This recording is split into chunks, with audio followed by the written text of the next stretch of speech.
Assalamualaikum warahmatullahi wabarakatuh. Halo semuanya, perkenalkan saya Muhammad Ahdanullah, mahasiswa manajemen Fakultas Ekonomi dan Bisnis Universitas Lampung. Di video ini, saya membahas salah satu perusahaan otomotif terbesar, yaitu Honda, yang sudah masuk pasar lebih dari 150 negara.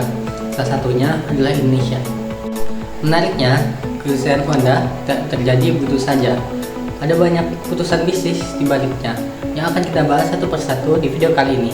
Langsung aja kita mulai. Pertama, kita bahas tentang FDI, Foreign Direct Investment, yaitu investasi langsung ke negara lain. Honda adalah contoh sempurna.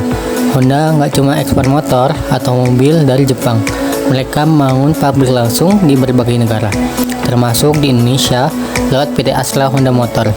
Motifnya jelas, efisiensi biaya produksi, akses ke pasar lokal yang lebih besar, dan menghindari tarif impor. Ini sesuai banget dengan motif FDI, yaitu market seeking dan efficiency seeking. Selanjutnya, dalam strategi entry mode Honda, kita bisa lihat gimana cara Honda masuk ke pasar Indonesia.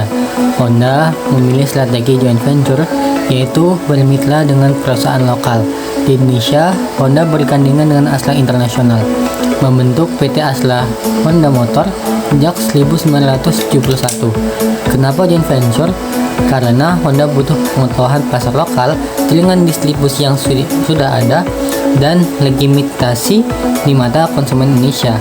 Ini jauh lebih efektif dibanding masuk sendiri dari nol. Dalam strategi global Honda, kita bisa lihat dilema klasik bisnis internasional, standardization versus adaptation. Honda pintar banget di sini. Secara global, mereka punya standar kualitas dan teknologi yang seragam. Itu bentuk standarisasi. Tapi untuk produknya, Honda beradaptasi sesuai kebutuhan lokal. Di Indonesia, Honda fokus pada motor matic hemat BBM seperti Honda Beat dan Vario karena itu yang dibutuhkan pasar kita. Sedangkan di Amerika, mereka lebih fokus ke SUV dan sedan besar. Inilah yang disebut strategi Think Global, Act Local. Kalau kita lihat dari sisi organisasi, Honda sebagai perusahaan multinasional, Honda menggunakan struktur regional division. Artinya ada divisi khusus untuk Asia, Amerika, Eropa, dan sebagainya. Setiap regional punya otonomi, tetapi tetap terkoordinasi dengan Honda Motor CO di Jepang sebagai pusat. Struktur ini memungkinkan Honda untuk bergerak cepat ke level lokal, sekaligus menjaga konsistensi brand dan teknologi di level global. Bicara soal manajemen SDM global Honda, salah satu yang menarik adalah pengelolaan expatriate mereka. Honda mengirimkan expatriate dari Jepang ke negara-negara operasionalnya untuk memastikan transfer teknologi dan budaya kerja perusahaan berjalan dengan baik. Tapi yang menarik, Honda juga sangat serius mengembangkan talenta lokal. Di Indonesia, banyak posisi manajerial kini dipegang oleh orang Indonesia. Honda percaya bahwa SDM lokal yang paham budaya setempat adalah aset kompetitif yang sangat berharga. Dalam pemasaran internasional Honda, ada 3 hal utama yang perlu kita soroti: strategi produk, harga, dan distribusi. Pertama, produk. Honda menyelesaikan lini produknya per negara. Di Indonesia, motor jadi produk utama karena sesuai kebutuhan dan daya beli masyarakat. Yang kedua, harga. Honda menggunakan strategi kompetitif pricing. Harga kompetitif tapi tetap menjaga persepsi kualitas premium. Yang ketiga, distribusi. Honda punya jaringan dealer dan bengkel resmi AHAS yang tersebar luas sampai ke pelosok Indonesia. Ini keunggulan distribusi yang sulit ditandingi kompetitor.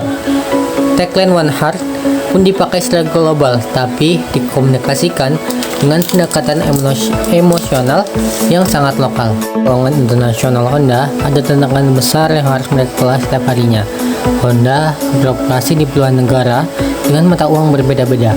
Fluktuasi nilai tukar, misalnya antara yen, Jepang, dan rupiah Indonesia, bisa langsung mempengaruhi biaya produksi dan harga jual. Untuk mengatasinya, Honda menggunakan strategi hedging dan natural hedging, yaitu dengan memproduksi sebagian besar komponen secara lokal sehingga mengurangi ketergantungan pada impor dan paparan risiko nilai tukar. Contoh nyata bagaimana manajemen keuangan internasional yang baik jadi fondasi keberlanjutan bisnis global.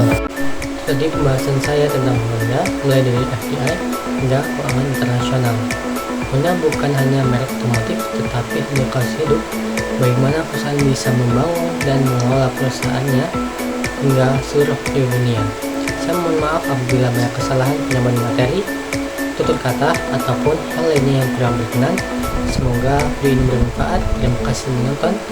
Saya Muhammad Adanullah. Wassalamualaikum warahmatullahi wabarakatuh.